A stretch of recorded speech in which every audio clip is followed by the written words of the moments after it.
Welcome, good Erev Shabbos. Coming from Chai Elul, the birthday of the Baal Shem Tov and the rebbe. It's very interesting to see the way Chabad, the mind, understands the heart, the faith that the Baal Shem Tov represents at the level of Keser, of just will. So I have a really amazing Sikha Baruch Hashem that I found that explains how the two meet, and the place where they meet is the heart. So to that we're going to say is the P'ni Mi'yis HaLev is the etzem and neshama. That's the depths of the soul is in our heart. So we'll see how to apply that in light of what it says. Ki rachmana liba boi, Hashem demands the heart. It could have said Hashem demands mitzvahs. God could just say that he wants service, but he wants love. So the objective, the target, is the transformation of the heart. We'll see. So it's pretty philosophical text I want to go through with you.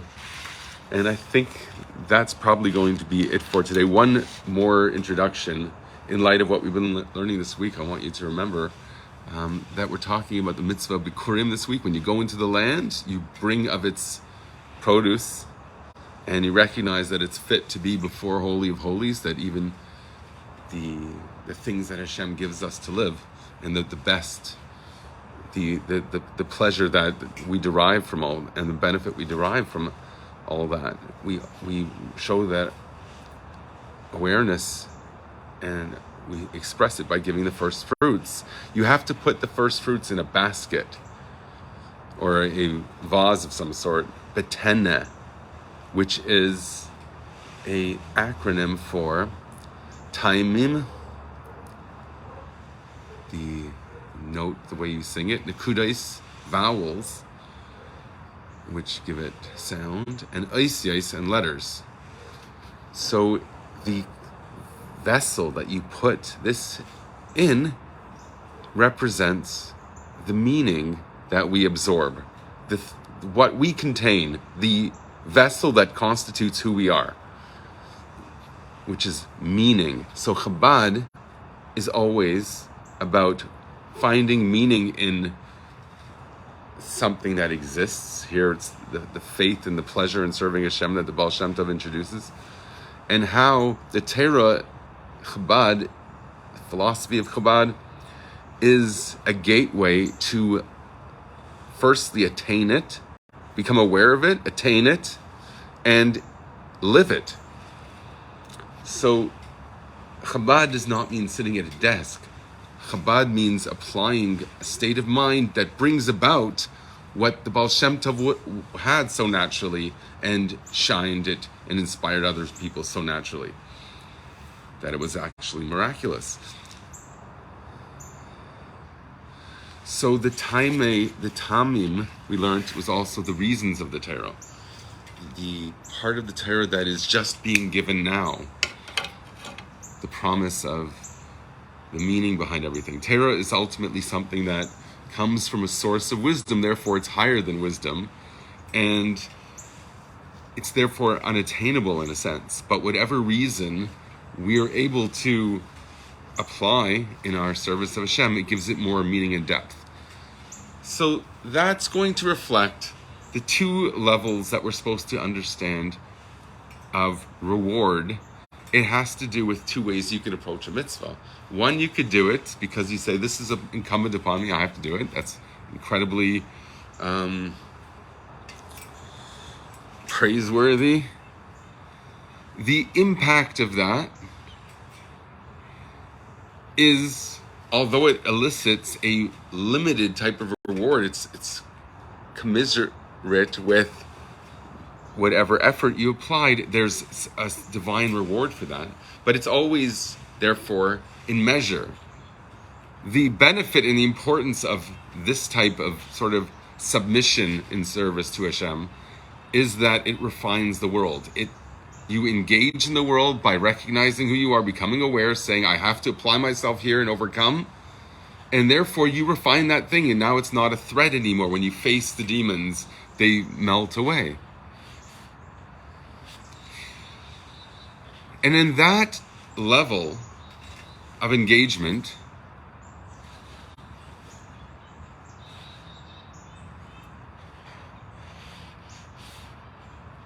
you have to consider the relative benefit of one mitzvah over another. People often mistaken what's the most important.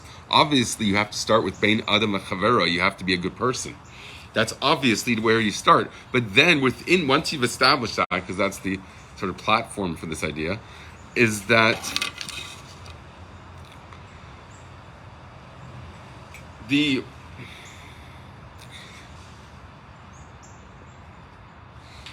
relative benefit has relative power of transformation. So you have to actually determine what does Hashem want to me right now? Should I change the baby's diapers or learn another chapter of Rambam?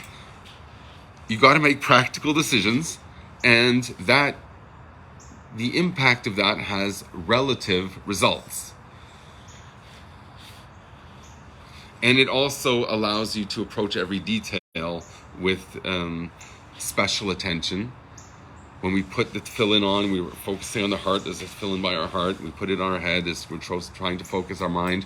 There's certain benefits associated with interacting with those parts of us.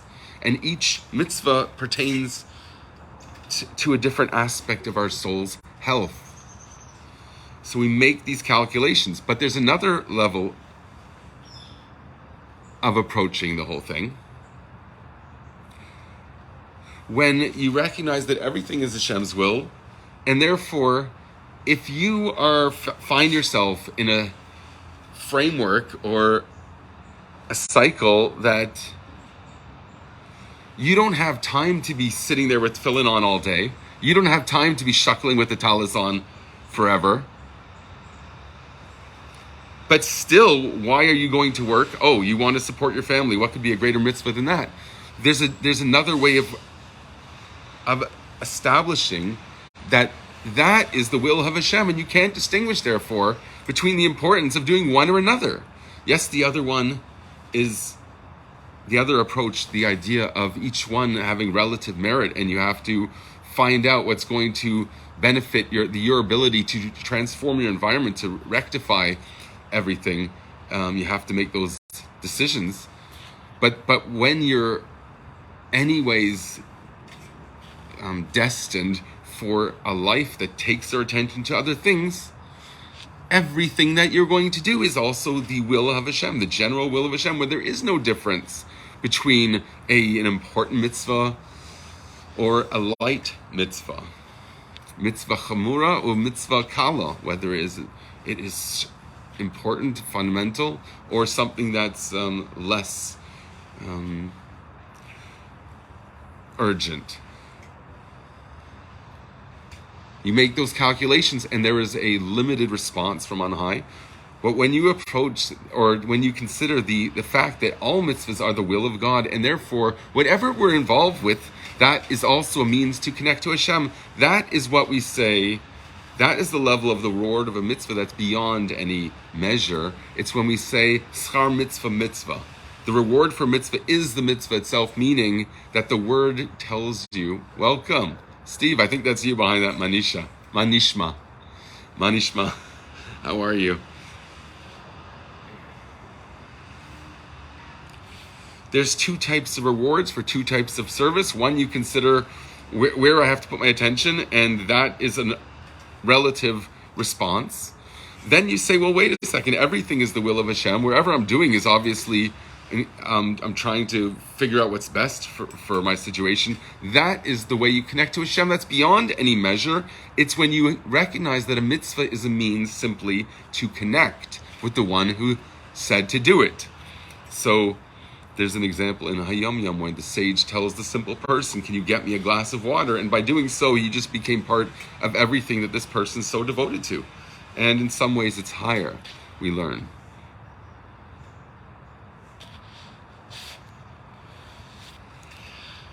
So since Hashem expressed his desire for us, he gave us free choice and he allows us to do this or that, that is the means and opportunity for us to connect to Hashem with. And at that level, there is no measure. It's not about the relative benefit that that mitzvah has over another in rectifying the world, in blazing a heaven on earth, on the planet, but a means simply to connect with the one who commanded.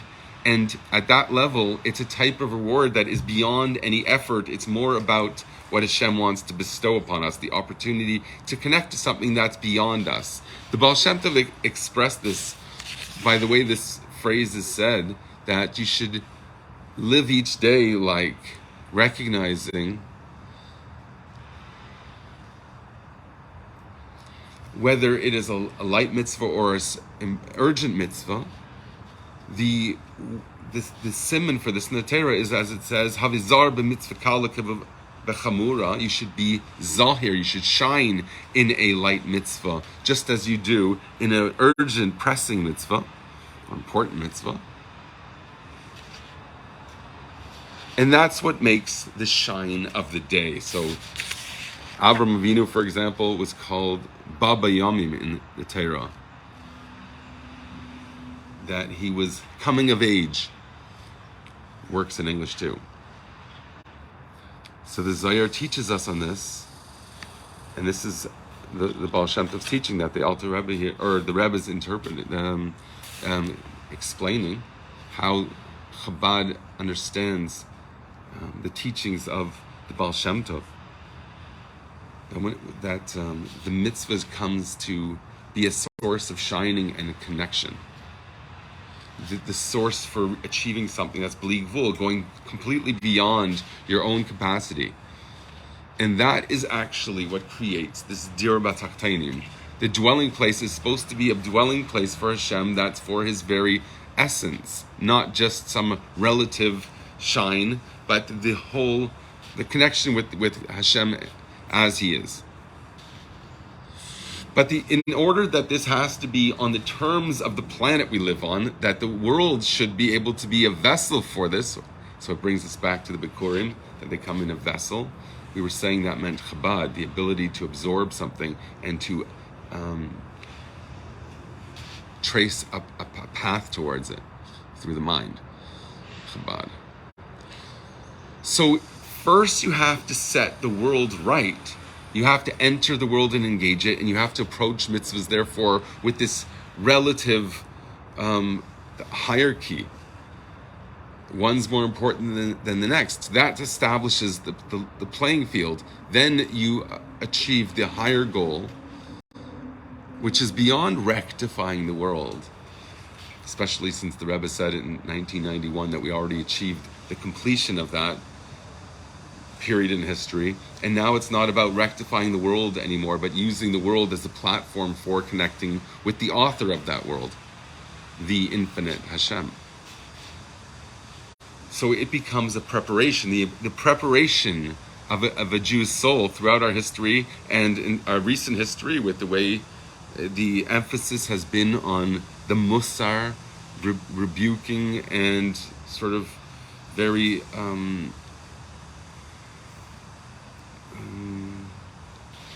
character-oriented determinations.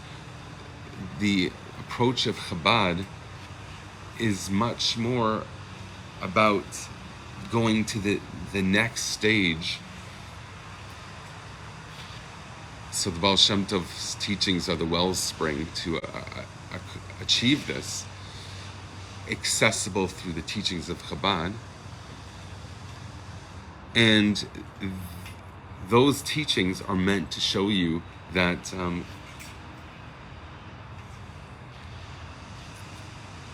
you make yourself into the kli, the vessel, to be able to do that shining, to do that representation of divinity in the world, to connect to Hashem in a way that's zahir, just equally between any decision of what is priority, but wherever we are, to be fully present in that.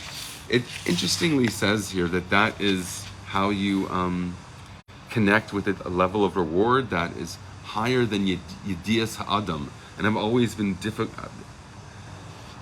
it's been very difficult for me to understand what that means. I think it's explained here towards the end of this Sikha that we just completed. And there's an interesting note I want to learn with you also that ties it in to where we started. But here we're saying that it's beyond Yediyah. We say that Mashiach's time is the Deya es Hashem will be filling the world, the knowledge, the experience of Hashem. So there's a type of reward that's beyond our ability to experience. It's more of this awareness of the complete unity. So it becomes beyond any gradation of measure, and therefore bli gvul. Okay, so he cites the example of chopping wood. If Hashem told us to chop wood, we'd chop wood, and that would be the most significant thing in the whole world. Okay, so just one final point here to understand what it means, an infinite type of reward, and how are we supposed to even understand that?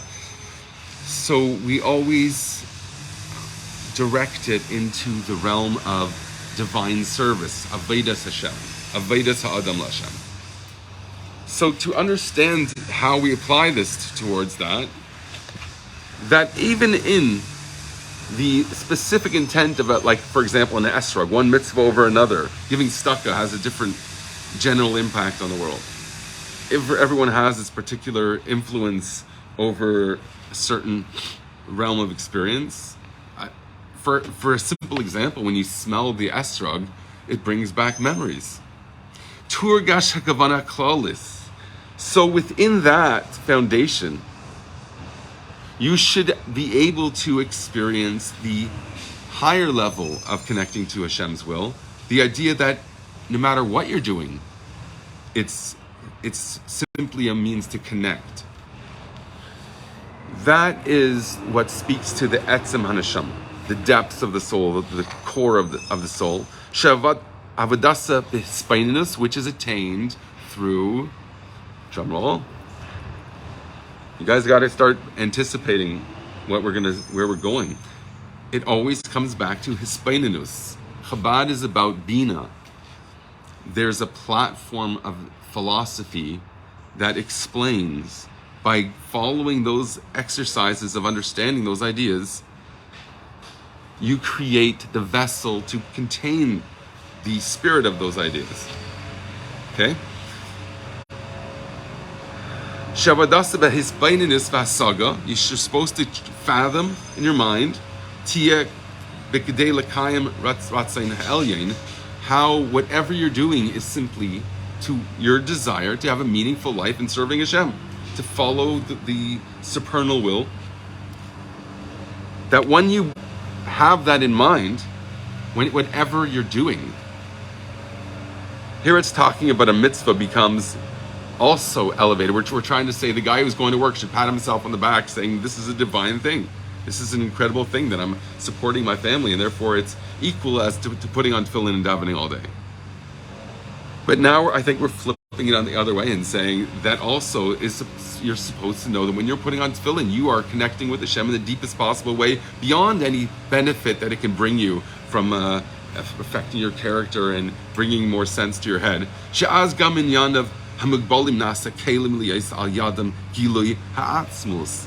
That in virtue of which this truth of reality, that you could connect to Hashem's will in the most transcendent way, in terms of the reward being something beyond even da'as, sort of an imposed type of infinity. Gilui ha'atzmus, we're calling it here. So that's attainable in all realms. In both types of mitzvahs, the kalas and chamuras. Therefore, with the conclusion in the book Tzivas HaRibash of Baal Shem Tov's teachings, Ki Rachmana Liba Boi is with the idea that Hashem demands the heart. Delekaira Havalei Lameimar Mitzvah Boi. We should have concluded the book by saying Hashem wants you to do a mitzvah. Isn't it all about following God's will? But no, you must know that the main way to express that is through the heart, and that's why Hashem demands the heart. Ki lev hu inyan etz haneshama, because the heart means the depths of the soul, the P'ni Mi'yis HaLev, in the very most inward part of your heart.